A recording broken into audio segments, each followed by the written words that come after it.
Daawwattoota fi kabajamtoota jaalatamtoota Oromiyaa International Broadcasting irraa oduu qabannee isiniif dhiyaanne oduu wajjin Andaraartuu Shaamiti.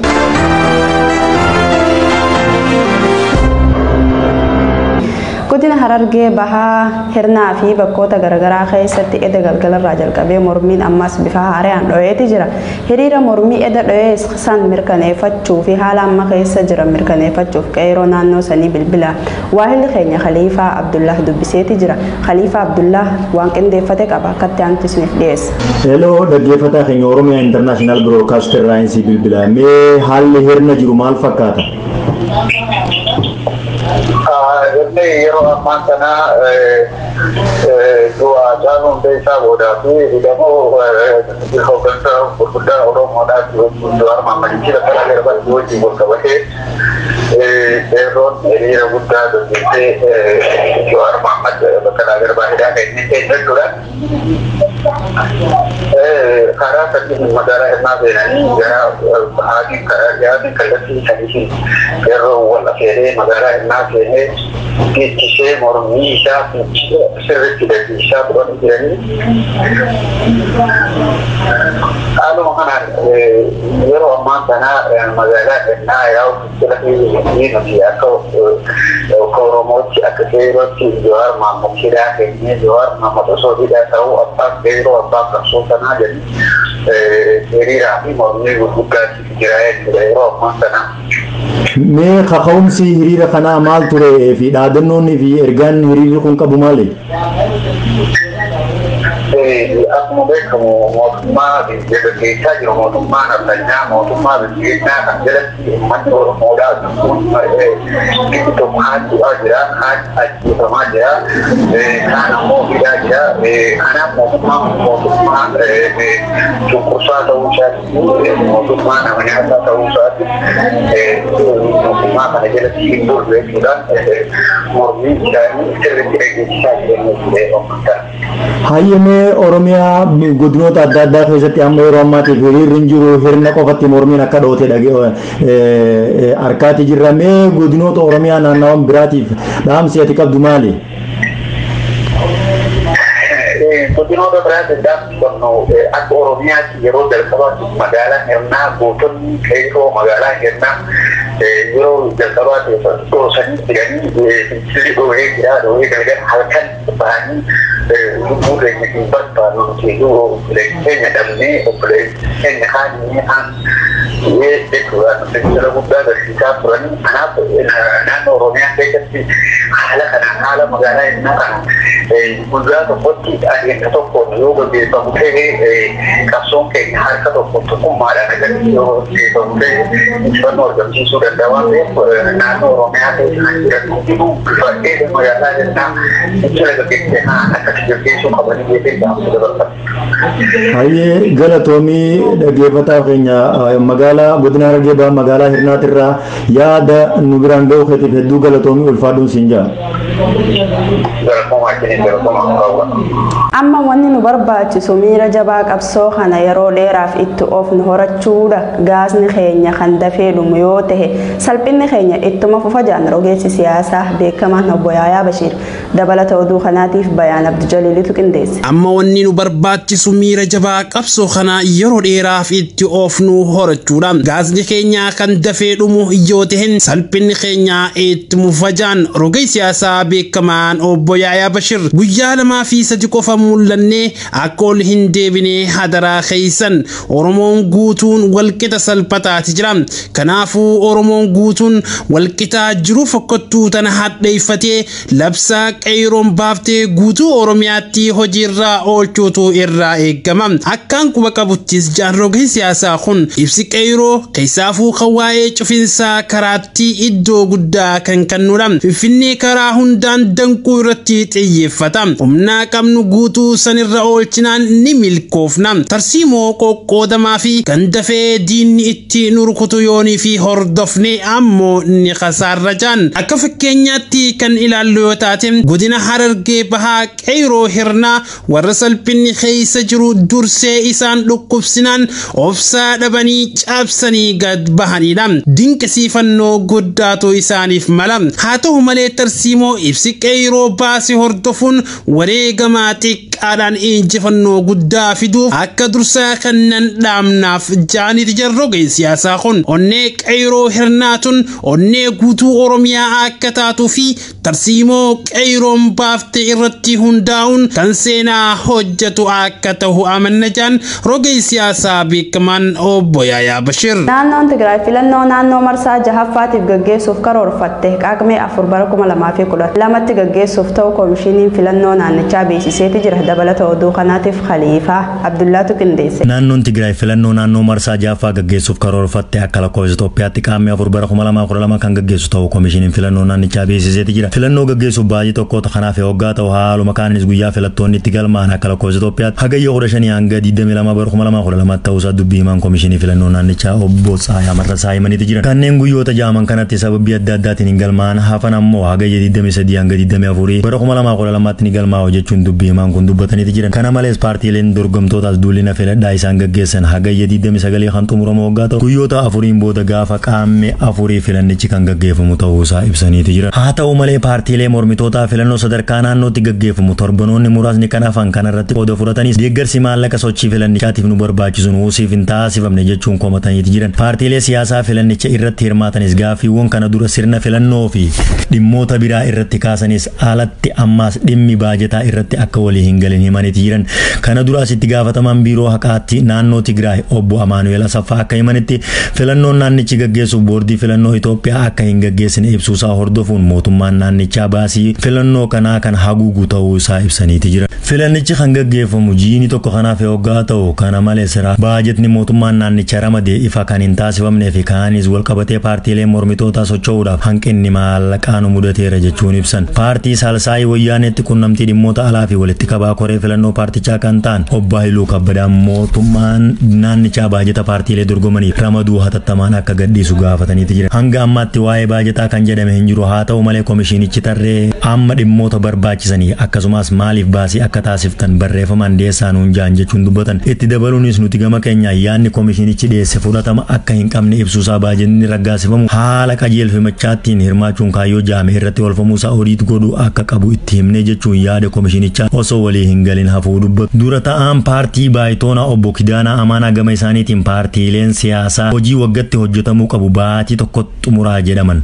Kana raawwachuuf ammoo baajeta addaa haguuggii fi miidiyaa nu barbaachisa jechuun ibsu. Koomishinarri koomishinichi filannoo naannoo Tigraay obbo Muluwarqi Kidaana Maariyaam paartiilee siyaasaa hamma maallaqa isaan barbaachisu dhiyeeffatan gaafachuu isaanii himan. Kana alattis baajenni hin jiru yookiin maallaqa hin qabnu hin jenneen kan jedhan koomishinichi paartiilee irraa kan eegamu hamma baajeta barbaadaniif tarree baasii isaa dhiyeessuu qofa gaafachuu. Haa ta'u malee hanga ammaatti TPLF alatti kan baajeta gaafate hin jiru jechuun BBCtti himaniitu jiru. Waamicha qabsoo marsaa sadaffaa qeerroo irraa kenname akkatti aanutti isin biraan geenya. Waamicha marsaa sadaffaa qeerroo irraa kenname uummanni Oromoo sirna abbaa irree wayyaanee mataa itti taatee turte waliin qabsoo haddaawaa taasisee of irraa erga garagalchee booda loote seentuun sirna nafxanyaa aangoo mootummaa qabattee jirti. Erga sirna nafxanyaa Abiy Ahmad mataa itti ta'e aangoo argate as Oromoo gidiraa seenaa isaa keessatti argee hin beekneen hiraarfamaa jira. Haaluma kanaan gartuu bilisiginnaa yeroo ammaa mootummaa ofiin jedhu Oromoo xiqqeessee Oromoo balleessuuf akeeka godhatee jira. Hayyoota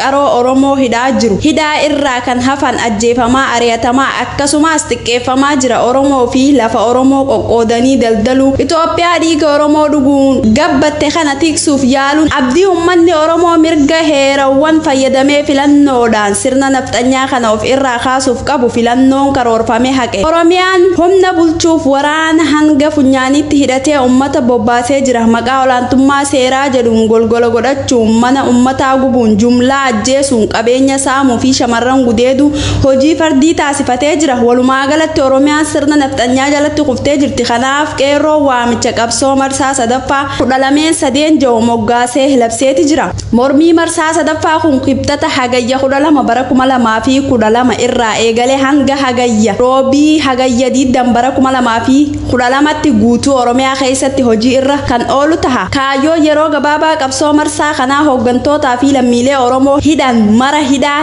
irraa hiiksisuudha. Yeroo giddugaleessatti ammoo loltoonni mootummaa magaalotaa fi godinoota baadiyyaa Oromiyaa gadhiisanii mooraa waraanaa akka deebi'an taasisuudha. Galmi qabsoo Oromoo inni xumura mirga heera ofii murteeffachuu dhugoomsuu akka ta'e yaadachiisuun barbaachisaadha. Kanaafuu tooftaa sadarkaa qabsoo keenya irra gahe madaaluun qeerroon keenya yeroo filannoo qeerroon yeroo filatetti khallabsu waan ta'eef uummanni Oromoo aarsaa barbaachisu kafalee mirga isaa guutuun goonfachuu akka of qopheessu gamanumaan beeksifna. Haaluma kana waamicha qabsoo marsaa haaraa armaan gadii qeerroo irraa kannamee jira. Tokkoffaa ugura daandiiwwan hagayya 12 bara 2012 irraa eegalee hanga hagayya 20 bara 2012tti daandiiwwan magaalota Oromiyaa wal qunnamsiisu. Akkasumas daandiiwwan Oromiyaa keessa qaxxaamuruun naannolee ollaa Oromiyaa fi biyyoota alaa wal qunnamsiisu hundi ni cufama. Guyyaa ugura daandiiwwanii dheeressu yookiin gabaabsuun barbaachisaa ta'e yoo argame qeerroon beeksisa ni kenna. Mormiin waliigalaa guyyaadhaan hin daangeffamne. Lammaffaa dhaabbilee faayinaansii madda diinagdee sirna nafxanyaa Abiy Ahmed tahan hundatti Oromoon akka hin tajaajilamne waamicha dhiyeessine gibiraas mootummaadhaaf akka hin kafalle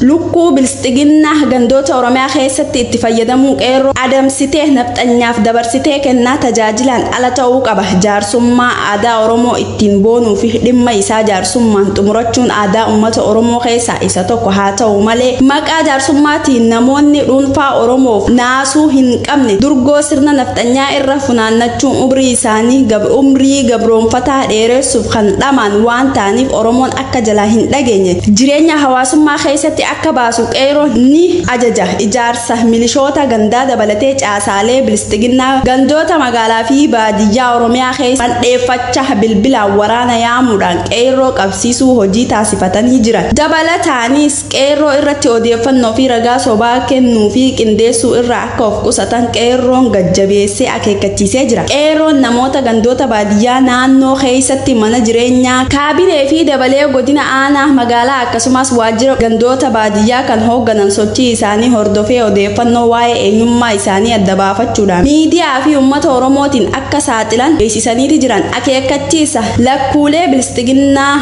qabsoo uummata keenyaa xureessuuf goolii uumuuf akkasumas sabaa fi sablammoota Oromiyaa keessa jiraatanii fi manneen amantaa irratti balaa geessisuuf waan malaniif uummanni guutuu to'annoo fi eegumsa cimaa akka gootan dhaamsa dabarfatanii jiran. Sabaa fi sablammoota Oromiyaa keessa jiraatan qaama hawaasa Oromootiin qeerroon bakka hundatti eegumsa cimaa akka godhuuf cimsinee dhaamna. Namoonni kamuu uggura daandiiwwan osoo hin eegalin dursa waan isaan barbaachisu qindeeffachuu akka xumuratan yaadachiif. Kibxata hagayya 12 bara 2012 irraa eegalee daandiiwwan ugguramuun wal qabatee sochiin geejjibaa waan dhaabbatuuf guyyaa kana irraa eegalee namni kamuu Oromiyaa keessa yookiin Oromiyaa irraa gara naannoo biraa imaluuf akka hin karoorfanne dursinee yaadachiifna. Labsiin qeerroon kabajaa uummata Oromoo fi Oromiyaa irraa abbaa biyyummaa isaa mirkaneeffachuuf baase kana cabsuun sochii taasifamu gochuufis kan carraaqu hundaaf itti gaafatamaan kanuma abbaa akka ta'e cimsinee hubachiifna. Hubachiisa manneen yaalaa fi farmaasii yookiin dukkaana qorichaa labsiin kun isa hin ilaallatu. Manneen barnootaa buufataalee fayyaa fi manneen amantaa sochii uguraa fi fincila hunda irraa bilisa waan ta'e sochii ambulaansii uguruun daangeffamuu waan hin qabneef hamma lakkuulee diinaaf tajaajilan hin sochoofnetti waamicha ilmaan Oromoo mootummaa kana keessa jirtaniif sirna nafxanyaa amma ijaaramaa jiru Oromoo fi Oromiyaa balleessuuf kan kaayyoo godhate waan ta'eef ilmaan Oromoo sadarkaa gad irraa hanga gubbaatti mootummicha tajaajilaa jirta. Yeroo murteessaa Oromoon akka sabaatti of baraaruudhaaf qabsoo hadhooytu jiru kanatti gara uummataa akka makamta waamicha lamummaa isiniif goona. Ilmaan Oromoo raayyaa ittisa biyyaa poolisii federaalaa poolisii Oromiyaa humna addaa Oromiyaa fi milishaa keessa jirtan qabsoo qeerroo itti wareegamaa jirtu cinaa akka dhaabbattan waamicha isiniif goona. Hayyoottan Oromoo hundaaf hayyoonni Oromoo yeroo keessa jiru yeroo murteessaa fi hamtuu kana Oromoon akka Oromootti jiraachuu fi dhabamuu jidduu jiru tahuu isaa hubachiifna. Walitti dhuftanii mareettanii hanga Oromoon abbaa biyyummaa goonfatutti of kennuudhaan akka hojjettan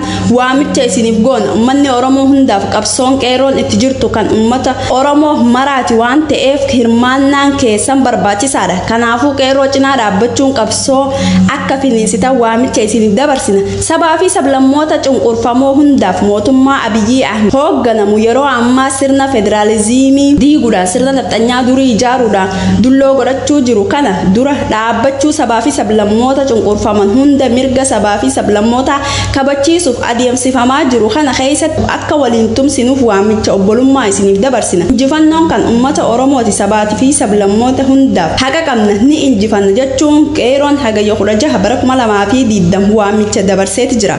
Amma garuu oduu biyyaalaa isin dabarsina. Namichi Awustiraaliyaa qurxummii hamaa shaarka jedhamu tokko wayita bishaan irra gangalachaa turanitti haadha warra isaa butee liqimsuuf ture utaalee Tiwiitarra dha'uun irraa buufate. Bal'ina oduu kana Bayaan Abdijaliilutu qindeesse. Namtichi Awustiraaliyaa qurxummii hamaa maqaan isaa shaark wayita bashannana galaana irra konkolaachuutti jiran haadha warra isaa butee liqimsaa ture utaalee Tiwiitarra bu'uun rukutee harkaa buufate. Waan ajaa'ibaati. Akka miidiyaaleen Awustiraaliyaa gabaasanitti dubartiin chaaneelaa Dooyilee jedhamtuu fi akkasuma kan umriin isii ganna 35 taate Awustiraaliyaa kutaa Saawuz Weels keessatti galaana Poort Murkee irratti bashannanaa Oriitoorra konkolaataa sarfaayin bohaaraa yeroo jirutti shaarkiin liqimsuun kan isii bute.